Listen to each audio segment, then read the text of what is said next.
All right. Welcome in to another edition of Carps Corner, the Bobby Carpenter Show. Oh, goodness. It is finally here. Yeah, Michigan week. First, we want to wrap up a little bit of Maryland. What did we learn? What can we take from that and apply to this week's game? What needs to be fixed? What needs to be corrected? Listen to what Ryan Day had said about some things. Look at the three things that I was really watching for and kind of how everything transpired there. Some of the players we talked about looking at, how they ultimately fared. So a lot ultimately on the plate that we've got to figure out here. And then we're going to move forward because Ryan Day, listen, they turned the page. Day, as soon as that game is over, you watch the film, you take the corrections from it, and then you move forward. That's exactly what it is. That's how it is in the Woody Hayes this entire time. They're focusing on what's next for the Bucks, what they're going to have to do moving forward, how they can be better, and all of those different things. So it's a pretty big deal right there that they're going to ultimately have to figure out some of these things, get some problems solved, and get some of the injury stuff taken care of. Before we get going, we always got some Ryan Day sound. I want to look at first, and defense maybe not as good as you would have liked to have seen them at times. Still pretty good at times. Offense, okay, in some areas, maybe not as good in others. Emergence of some young players, you feel a lot better about that. CJ, not a banner game for him, not a bad game. His opportunity to win a Heisman Trophy, though, right now, I'll tell you that much. If he goes out and plays well this weekend, especially this week and then one more game, I think it's basically his at that point. It's his to lose. People talk about Caleb Williams being the favorite. Make no mistake about it, CJ Stroud is still the favorite. So we'll get into that a little bit later in the week. But first, I want to listen to a little bit of Ryan Day, what he has to say about everything. I want to start off with his comments on the pass defense and everything that was going on right there playing Maryland. I thought Talia played his heart out today. I thought he played really well, did a nice job. But, yeah, there's some plays in there that we're going to look at and try to, address what's going on there, because certainly we'd like to see better play.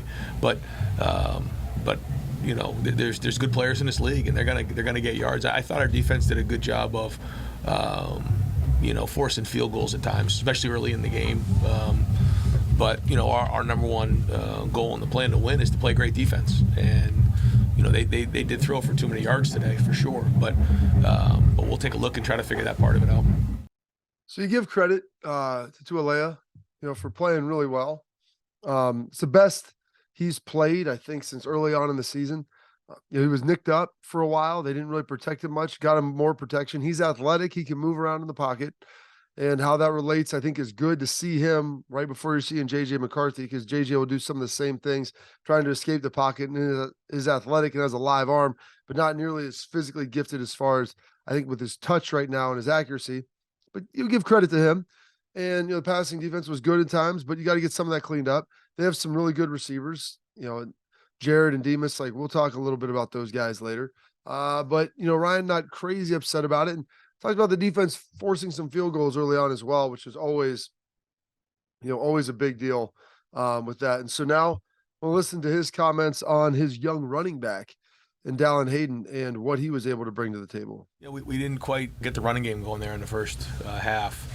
And then made the change to Dallan, and he really got us into a rhythm. I thought he was hitting the holes hard, right after the block punt there. Two good hard runs, and that was good. And then from there on, I thought, and he almost broke a couple. Almost did, but for a young player with so much on the line here today, to play like that, first off, to take care of the football, that's the number one thing. When you hand somebody that football, you're putting the whole team in their hands, and that's something we talk about a lot.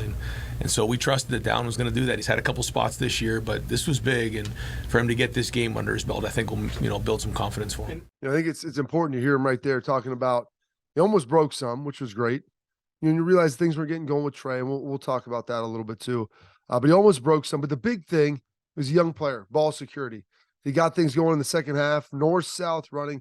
Most importantly, held on to the football. That trust is going to be paramount for him this week. To be able to go out there and play and to have the coaches trust you to go in the game and have success, You've got to be able to make sure that they can trust you to hang on the ball.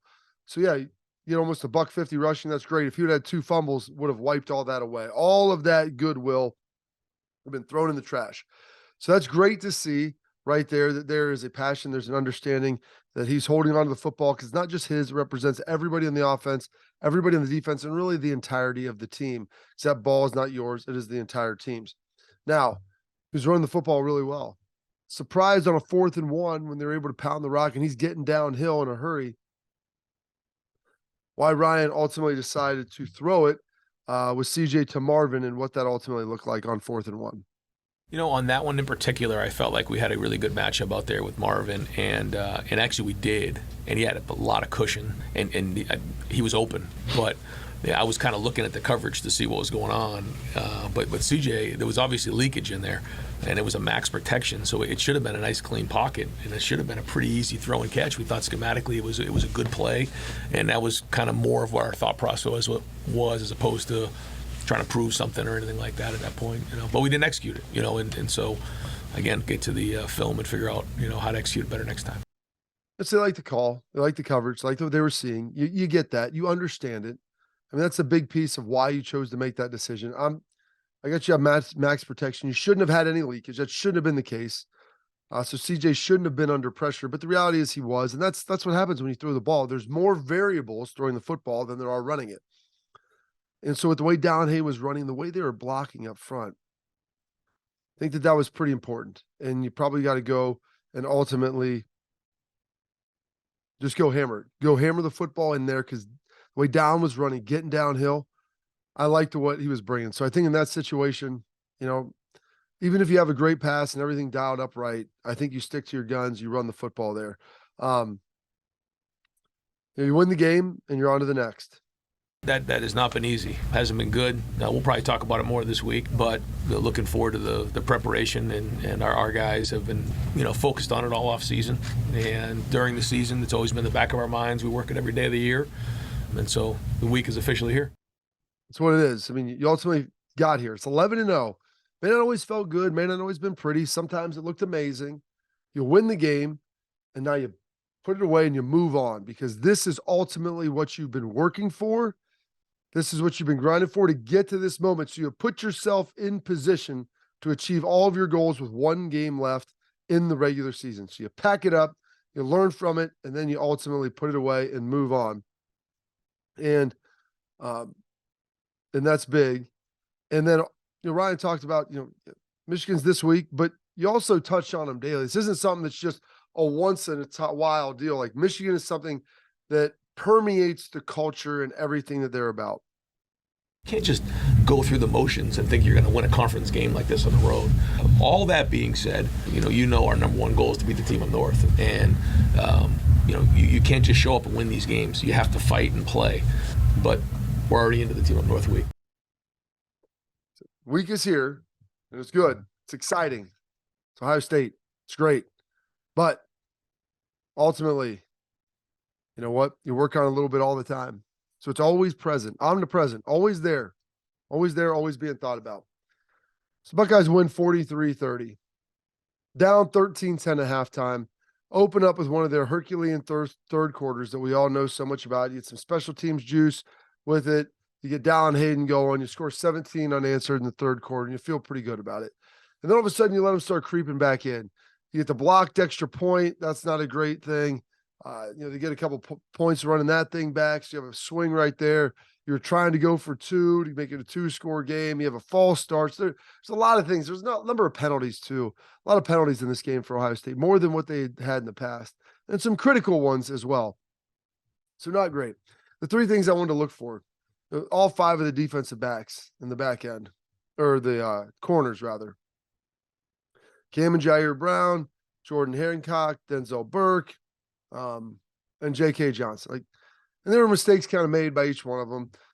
Tackling, laying off a little bit, playing the ball in the air. I mean, some of the guys made some good plays. Jordan Hancock got caught on one on a deep ball, and he's backpedaling still, bailing out a little. Those are things they've got to continue to work on. I'm glad they saw it. You're not really going to see that stuff from Michigan. Maybe Michigan tries it a little bit and tries their corners on the outside if they can't run it. We'll see ultimately how that transpires. but they're going to need to continue to improve and need to get better. They're finally all available. Health is a relative term. They're healthy-ish. They're healthy enough. But you got to deal with what you got. Second thing I want to see, 0 special teams errors. So you get some good with the special teams. You get Lathan Ransom, block punt. So we'll throw this up here. Special teams player of the game, 2 weeks in a row, just blocking kicks like a madman. So that's great to see.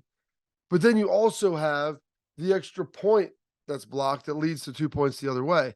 And so you give it and you take it away a little bit. You just need some consistency. I love the high points. I love the blocks and all those things. But gosh, getting extra points and field goals, like that stuff blocked out, will ultimately cost you games. We saw it ultimately happen earlier in the year. And then lastly, I wanted the game done by 5:30. Well, that was far from the truth, as Ohio State was down at that point in time at about halftime, a little bit out. And they had the big third quarter, but they were never really able to turn it over and get it done. And so thankfully, well, the last piece was the bonus was no injuries. So Trey re-aggravated his foot. That wasn't a great thing. CJ took some shots. And then Matt Jones got injured as well. Now, Enoch Viamahe comes in and plays well. I thought he played well. I thought Enoch played well at guard, did a good job, got some dents, got some push. That was good. And then Dallan Hayden comes in out of nowhere. I don't think many people expected him to be this good. And he's slowly grown and gotten more confidence. You saw flashes of it in training camp. But Dallan Hayden comes in. Dude is ready to go. Over 27 carries for like $147, 3 touchdowns. The dude was getting down and run with some passion. And that's the thing. That's what Mayan runs with. Guys that run angry, run with passion. They get the offense going. They get the fans into it. They get the defense into it. You know, they provide more than just yards. But the one thing that Dallan does, puts his foot in the ground and he finds an opening. And it may not be a 50-yard run, but he's going to go get you 4 to 6. He's going to hunt for that, and he's going to get hit at 3.5 and drag for another yard. And that's what you ultimately have to do, especially in a tough, gritty game. So I love it. He hits it inside, man. There are lanes. There are lanes to be had. And I know Trey with his foot, and it's hard. It's hard. I think Dallan might see it a little bit better. And part of it is Trey, like, he's so gifted. He can get to some stuff and get to the perimeter more. But with this foot situation, I don't know if he has that same ability or same confidence in it. And he's out there battling, man. Trey's been a warrior. We throw this up here. Dallan, 14 carries for 70 yards. Trey, 11 carries for 19 yards. Now, obviously, that was before the whole day was done. But you looked at what Dallan was able to do, and Trey was obviously hurt. And so you start riding that hot hand. And that's big. And so I think Dallan will probably be the top touch getter for the running backs. Now, maybe Mayan's healthy, and he can give you some juice. I'm sure Trey wants to play, and if he can spot play, and you can get him on the perimeter and get him out there in space, then I think he can be successful. But as far as hammering inside and finding a way, I think Dallan Hayden is the most ready. He is the healthiest, and he is the most capable, and he runs with a passion, and he has some energy behind him. And I think that'll be a rallying point for this team this week. JT Tuimoloau, I've been singing his praises, and he has been great this year. Had a sack in this game. I will say the one play, though, that and it's a young players thing. And hopefully they get this corrected because, like I said, Tagovailoa could do some same things that J.J. McCarthy can do. And I watched him on the edge. And it's the play that they threw the touchdown that he breaks contain late. And I watched JT, and he's outside, and you see Tuilea dip in there and then weaves back out, and JT commits and goes inside. And doing that gives him the opportunity to extend to the sideline, more time in the play, and change the angles that everybody has to be able to cover. And in doing that, ultimately cost the touchdown. Now, obviously, defensive back could have stopped it, but a lot of that ultimately led to the touchdown. So that wasn't great. He's a young player, makes a lot of plays. So we'll put that aside. What I really want to throw up here is the fact that this guy, player of the game on defense, Zach Harrison, huge finish, 5 tackles, couple sacks, strip sack, TFL, a couple TFLs, played really good. And Zach Harrison, you feel like, has gotten better and better as the season went on. And for a guy that, was kind of maligned in his career, was never living up to the potential, we wanted to see more, we wanted this and that. I give Zach credit, man. He's a remarkable young man. He's worked at it. He's put his head down, and they've moved him around, He's been selfless, and he's continued to work and get better. And now he's beginning to make some of those plays that we always hoped that he could make, that we always hoped that he'd be able to put out there. And so that is great. And I'm incredibly happy for him to be able to get that done, because the kid has done nothing but work his tail off. Jack Sawyer, another defensive lineman, 4 tackles and a sack. I thought he played really well, was all over the field. And so those 3 guys, like even JT, I'm picking nits here. Obviously helped give up a touchdown, but he had a sack. He made a lot of plays. Like, all of these guys have played really well. They're going to need their best games up front. They're going to need to freaking pack a lunch pail, and as cliche and old school as it sounds, and match the physicality against Michigan this week. And we'll get into this later. But the 2 linebackers, Steele obviously has the fumble recovery or interception, whatever you want to say, for the touchdown. 4 or 5 tackles. Tommy Eichenberg, broken hands and all. How tough is he? Gets, I think 13 tackles, 15 tackles in the TFL, whatever he had. And then Josh Proctor too, jumping in there with a couple tackles in the TFL. So like the defensive guys, I felt like had a presence. They gave up some stuff. A couple of the points were obviously on the special teams return. They've got some work to do, but you feel pretty good about it. What is a little concerning, though, you score 17 in the third, and you're never really able to separate if you're Ohio State. It's something they've done so well. Even in the first half, when they're kind of muddling a little, first quarter, second quarter, boom, or third quarter, pedal down, and then they make those plays and they're able to separate. Couldn't do that. I don't know if that's Maryland is on the road, but that's an issue. And then obviously the big plays in the passing game. And, as we talk about this, we talked about Raheem Jarrett. He had a 49-yarder. Dante Demas had, 5 catches for 67 yards. They have good receivers. Make no mistake. Like, there are good receivers that they have got to contend with. And it was a great test for those guys to be able to go out there and handle them. But it was, kind of a ho-hum day for CJ. Didn't play poorly, didn't play great, by his standards, by what we are expecting out of him. But I thought they put together a pretty darn good game. But now it's going to be on to the Michigan game. You're going to pack that thing up. You got the victory by 13. It maybe didn't feel as good as you wanted it to, but I believe they're the only team that's won every game by double digits this year. I mean, they've taken care of business in a big way. No losses. And yeah, did the double digits come as time expired? Sure. But that's what it looks like, because the plays were made, and they were made down the stretch. And frankly, I liked that this game was close. I would have liked to have, made sure Matt Jones was healthy. I would have liked to have seen Trey leave the game, stay in the game and not get hurt at all and re-aggravate his foot. I'd like to see CJ not maybe take some of those shots. But the reality is, they're going to be playing in a tough physical game. The only way to get better at those is to be in tough physical games. And they were in that. They were grinding. And I loved to see them go out there and just absolutely get after it and do it in a big way. So that was huge. It was nice to see. It was a joy to see. It was a joy to watch him finish. It was a joy to watch Dallan Hayden. The one great thing that you can take away from this game, big thing in a positive way. The 5:47, Ohio State got the ball in the fourth quarter. They ran 11 plays. There was a big third down conversion in there to Emeka, who has a great catch. But 8 of those plays were runs to Dallan Hayden. And they were able to salt away 5 minutes. Now, the drive ultimately culminated in a field goal. Now, you'd love to see a touchdown, but you'll take the field goal in the 5 minutes that you drained off in an 11-play series with 8 runs to Dallan Hayden. 8 yards, 4 yards, 2 yards, 5 yards, just pounding away, pounding away, pounding away. That's how you have to salt away games. That's how you have to win. And they will have to be able to do that. They want to ultimately beat Michigan this week. So I'm going to take that. I'm going to hang on to that positive, because I know it's in there. The offensive line started to impose their will, and Dallan Hayden, I think, was the engine behind it. So that's it for this edition of Carps Corner. Appreciate you tuning in. I'm going to have some great stuff here for the mailbag and some other little nuggets and some information that'll come out midweek. And then we'll do our big game preview on Friday. Thanks for hanging with me. We've got a lot of stuff going on personally. So sorry this is out a little later than it normally would have been. So enjoy it. Subscribe if you don't. Share it, comment, like it. I love it. Thank you for everything. I'll talk to you soon.